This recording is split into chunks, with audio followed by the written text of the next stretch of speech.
Et on se retrouve donc pour cette revue de presse de l'économie.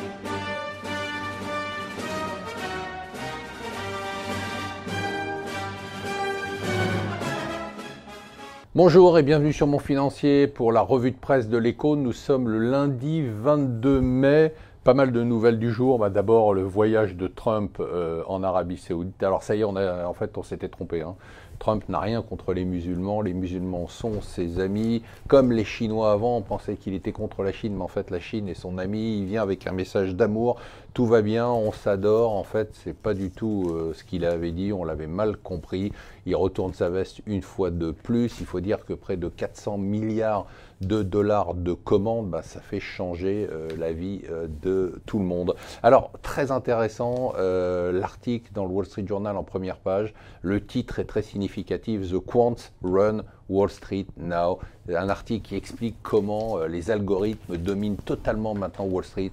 Le trader avec les bretelles, c'est totalement fini. Une autre bonne nouvelle dans le Wall Street Journal, encore pour l'Europe, le premier trimestre pourrait être le meilleur trimestre en termes de résultats pour les grandes entreprises européennes depuis 2008. C'est donc la sortie officielle de la crise. Ça y est, c'est parti.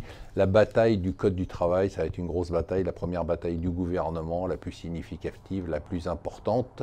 Il faudra la suivre de très près. Demain, concertation qui démarre entre Macron et les syndicats. On imagine la rencontre entre Macron et Martinez. Du côté des législatives, ça continue. La bataille des législatives est lancée. Macron toujours devant sa mer rouge qui s'ouvre devant lui. Il paraît qu'il aurait, selon tous les sondages, la majorité absolue ou presque.